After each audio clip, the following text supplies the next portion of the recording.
My name is Jitendra Yadav, IBC बड़ा business with doctor Vivek Bindra. आज के टॉपिक में बात करेंगे कि 12th के बाद स्टूडेंट क्या करें। 12th के बाद स्टूडेंट कोई भी स्ट्रीम में हो, कोई भी सेक्टर में हो, बट वो 12th के बाद ऐसा क्या करें, जॉब करे या कोई डिग्री के लिए पढ़े या कोई छोटा मोटा बिजनेस स्टार्ट करे। अगर स्टूडेंट को जॉब करना है तो उसे ऐसे व्यक्तियों के सराउंडिंग में रहना चाहिए कि जो व्यक्ति पहले से जॉब कर रहे हैं।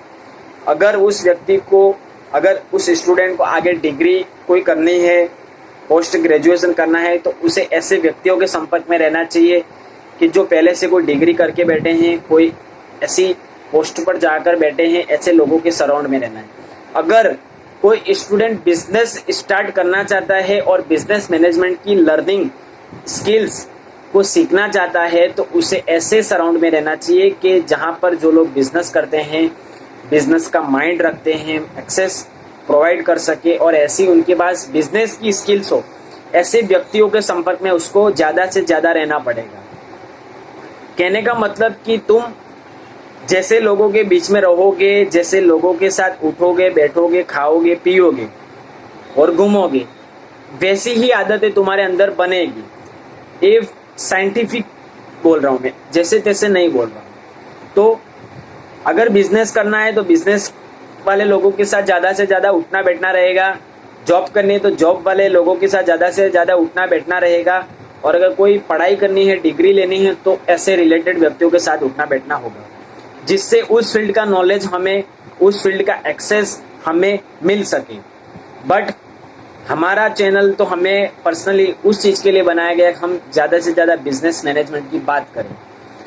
तो स्टूडेंट को अगर बिजनेस करना है, सीखना है, तो ग्राउंड लेवल से चालू करना होगा, ना कि पप्पा की कुर्सी पर जाके बैठना है।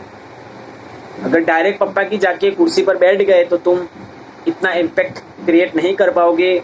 अगर कुछ करना ही है अपनी लाइफ में तो जीरो या ग्राउंड लेवल से चालू करो, तब भी जीने का मज़ा आएगा। उसके बाद भले तुम बैठो कुर्सी पर, बैठने की मनाही नहीं है, मगर हमेशा अपनी जर्नी जीरो से चालू करो। तो तुम किसी को बोल सको, भाई मैंने जो किया है ना वो अपने दम पर किया है और मैंने ग्राउंड लेवल से चालू किया है, ना कि पप्पा की कुर्सी पर बैठा हूँ मैं।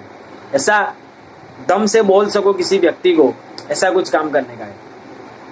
तो बिजनेस करने के लिए आपको बहुत सारी स्किल चाहिए। कम्युनिकेशन स्किल चाहिए, पब्लिक स्पीकिंग की स्किल्स चाहिए, आपको क्रिटिकल थिंकिंग स्किल चाहिए, नेगोशिएशन स्किल चाहिए और कस्टमर सर्विस की आपको स्किल होनी चाहिए।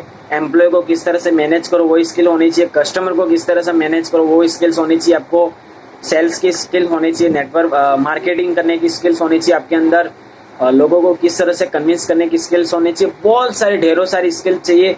बिजनेस करना आसान भी नहीं है और इम्पॉसिबल भी नहीं है, कर सकते हैं, but never give up attitude होना ज़रूरी है, कर सकते हैं। तो इन सब स्किल्स को सीखना ज़रूरी है। बिजनेस मैनेजमेंट की एजुकेशन लेना ज़रूरी है और ऐसे लोगों के साथ बैठो और ऐसी कुछ चीज़ें सीखो तो वो व्यक्ति तुमको मेंटरिंग कर सकता है कि भाई तू ये काम करेगा तो वहाँ पहुँचेगा, यहाँ ये चीज़ करेगा तो वहाँ पहुँचेगा। इस तरह से कोई भी व्यक्ति कर रहा है, अगर उस व्यक्ति के ऊपर आपको भरोसा है और वो व्यक्ति अपनी लाइफ में ज़्यादा ही कुछ अच्छा काम कर रहा है और इम्पैक्ट क्रिएट कर रहा है और एकदम वो नेचुरली काम कर रहा है और नेचर के कनेक्ट में रह के कर रहा है, नेचर को कोई बेनिफिट उससे हो रहा है या कोई नुकसान हो रहा है, वो भी हमें ध्यान में रखना है। हमें सिर्फ अपने बारे में नहीं सोचना है, हमारे आजू बाजू, हमारे फैमिली, हमारे रिलेशन, हमारे फ्रेंड्स के बारे में भी सोचना है। इसलिए जो भी बिजनेस करो वो अच्छा करो, ना कि बुरा करो। बुरा भी कर सकते हो, अच्छा भी कर सकते हो, बट वो तुम्हारे हाथ में है। और बिजनेस करने के लिए बहुत मेहनत करनी पड़ती है, जैसे तैसे नहीं हो जाता है। उसके लिए सुबह 9 बजे से शाम को 5 बजे तक वाला जॉब वाला सिस्टम नहीं रहता है भाई। यहाँ पर तुमको 24 घंटे में से 18 या 15 घंटे काम पर डे करना पड़ता है और इतना तुम मेहनत कर सकते हो तो ही इस फील्ड में आओ, नहीं तो मत आओ, क्योंकि इधर आके कंसिस्टेंसी के साथ वर्क करना पड़ेगा और अपनी लाइफ को इस तरह से ढालना पड़ेगा और नए नए लोगों के साथ बैठना पड़ेगा, उठना पड़ेगा, उनके प्रश्नों के जवाब भी देने पड़ेंगे। कुछ टाइम तो ऐसा भी हो सकता है। तो हमारा छोटा सा टॉपिक आपको पसंद आया हो तो लाइक कर देना, शेयर कर देना, चैनल पर नए हो तो सब्सक्राइब कर देना और हमारे वीडियो में अंत तक बने रहने के लिए आपका खूब खूब धन्यवाद।